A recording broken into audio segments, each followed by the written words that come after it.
Wab Kinew is the Premier of Manitoba, and he joins me now. Premier, it's good to see you again. Thanks for being here, sir. Thanks for having me back. So Doug Ford, watching the Mark Carney-Donald Trump meeting from afar, said today that he thought it was a good start on a new relationship. How do you assess what happened yesterday? Yeah, I think the Prime Minister is getting good reviews here in Manitoba. Most of the Jets fans that I've spoken to have said that they respected the composure and the general approach that Prime Minister Carney took.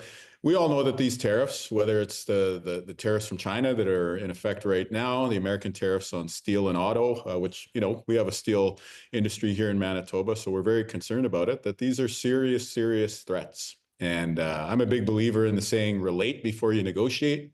And having our federal leader there building a new relationship that'll hopefully be able to advance the negotiations, I think is something that all Canadians can get behind.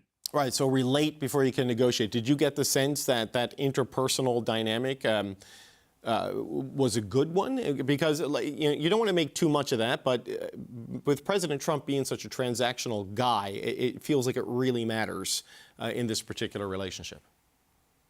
Yeah, and I think most Canadians see it that way, which is, I think, why Canadians were responding to the composure that the Prime Minister showed. At the same time, we know that there's some bedrock fundamentals here. We're always going to be neighbors with the U.S. We share a lot in common, not just the economy, but defense, culture, cross-border shopping.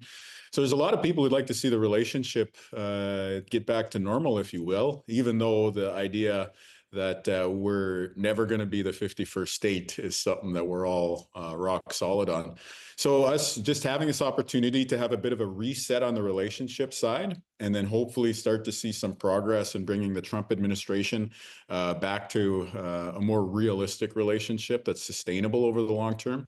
I think that's what we want to see. We don't want to see tariffs. We would like to be working together on our shared issues like national security and defense and building up critical minerals and the economy of the future. And for us to do that, it would be good to have a good relationship across the border. So I think today we're in a better position than we were yesterday, though there still are many, many serious challenges, and it is going to take us some time to get to where we need to be. Yeah, even though the tone was friendlier yesterday, the president did bring up the 51st state, though, you know, Prime Minister Carney had a good rejoinder there on some things not being for sale, will never, ever be for sale. And he did menace, yeah, exactly, never. He did menace the auto sector, saying he wanted to make it uneconomical for Canada to make cars. So the serious issues are still there, and the tariffs remain in place. So what is your sense of what the process is from this point, Premier? Because it seems like it's not quite a full USMCA-CUSMA renegotiation. It's rather... I don't know how to describe what the process is at this point, other than trying to reset things and de-escalate what's doing damage on both sides of the border here. Yeah, no, I think that's right. But what we discussed on the call today with the Prime Minister and the premiers is they've got an upcoming meeting at the G7. There's going to be upcoming opportunities to sit down and hash out, roll up the sleeves, if you will, try and put the puck in the net, to use the hockey analogy. You're big on the Jets today, aren't you? Overnight. You're big on the Jets and the hockey analogy. Game one, round two. The biggest nation-building project of all is bringing the Stanley Cup back to Canada, and hopefully our team here in Manitoba, the Winnipeg Jets, can do that. But when it comes to this process with the Trump administration, it's not going to happen overnight. So we have to work on our economy here in Canada. So whether it's working with Premier Ford and Premier Houston and Holt and all the others on knocking down interprovincial trade barriers, or it's these big nation-building projects. You know, the one that I was raising on the call is a northern trade corridor. There's been so much talk about connecting resources in Western Canada to Tidewater and Hudson Bay. I think now's the time for us to go out into the market, the private sector, and see if that's something real, if that's something that the business community can make happen with financing. So here in Manitoba, we're working with the Indigenous nations, working on that conversation to see what the appetite is. Can we get products, whether it's ag, mining, energy products, to market in our northern port here in Manitoba, the Port of Churchill, or if there's an ability to build a transmission line and export some of our hydroelectricity to some of our neighboring provinces and territories, power that we were exporting to the U.S. You know, we're taking serious steps on that here in Manitoba. There's 500 megawatts of contracts that we decided not to renew to the U.S. We've committed 50 of those to potentially building a line to Nunavut. And there's another 450 megawatts there that we could use to energize a transmission corridor, working with probably our Western neighbors. But again, we're serious about nation building, serious about Team Canada. And I think what we've seen over the past few days, the possibility of a good working relationship between the federal government, the provinces and territories to serve you, all Canadians, I think we're heading in a good direction. These nation-building projects, though, and I'm not passing judgment on the worthiness of any of them, but building a transmission line to Nunavut would be expensive and has some challenges. The tunnel Doug Ford wants to build, in the city of Toronto, expensive and has some challenges. It's a lot of big-ticket items being put on the table right now at a time when there is already a deficit, trade uncertainty, economic uncertainty. What is the capacity of the public sector in Canada to finance and deliver on a lot of these? Well, that's why I'm raising the private sector too, is we gotta, listen, all of us as premiers, the Prime Minister himself too, we've all got our wish lists right now. And what I think we need to do is go through that list and figure out what is going to give us the most bang for our buck in the Canadian context. What is going to be able to bring the private sector to the table to do what they do best, which is bring that creativity and innovation to unlock dollars and to create new jobs. So again, the pitch that we have is that if we can bring Indigenous partners to the table in a way where there's enthusiastic participation, if we have tidewater in northern Manitoba with a port infrastructure, is there a way where that's going to unlock activity in Manitoba, Saskatchewan, Alberta? By the way, if we're building an icebreaker to support that, is that driving private sector activity in Ontario, Quebec, Nova Scotia?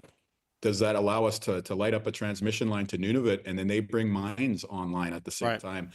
We're bringing these projects forward because we think there's an opportunity where there's going to be a multiplier effect of unlocking the private sector investment. To me, these projects make sense when it's not just solely reliant on the public, that it's actually the private sector that's going to drive a lot of the investment and also a lot of the returns. We got a window open right now. Canadians are thinking about these big projects, thinking about how we can build up our economy together.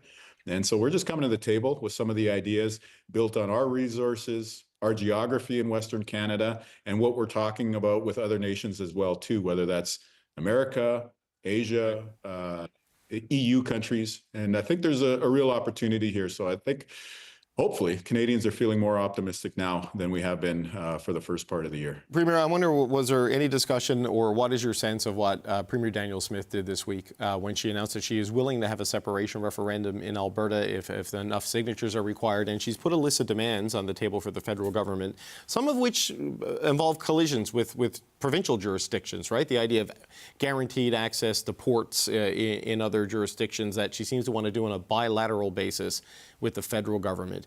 What does this do to the Team Canada dynamic, and what do you make as a Western Premier of the move here by Danielle Smith? Well, Western Canada is part of Canada. The West is part of what makes Canada great, and that's why I got the best hockey team in the country, the best hockey team in the NHL jersey on my back right now. And I think all Canadians will be proud. Probably all Canadians begging for me to stop being such a booster of the Jets right now. But when we're talking about the call today, there was a strong focus on national unity. You had my counterparts from other parts of the country, myself included, extending that warm and hearty handshake, saying we're all in this thing together. And you had some voices saying like there's a challenge coming out of the federal election, some post-election sentiment. But I think, how do we work through those issues? It's by building big things together. And so if we are coming to the table and saying we've got a project to get Western resources to tidewater that's also going to spur economic activity in the east and in the northern regions of Canada, to me, that's how we get people together and working towards a bright future in Canada. If we sit around and talk politics like we do at the family dinner table, I'm sure that's a recipe for more arguments and division. But if we roll up our sleeves and we say, now's the time to build big things in this country so that we can build up the Canadian economy, build up the Canadian worker, I think that's how we can make sure that every region of the country feels like they're invested in Team Canada's future. Manitoba Premier Wab Kinew, always appreciate the time, sir. Thanks for joining us, and go Jets. Go Jets, go.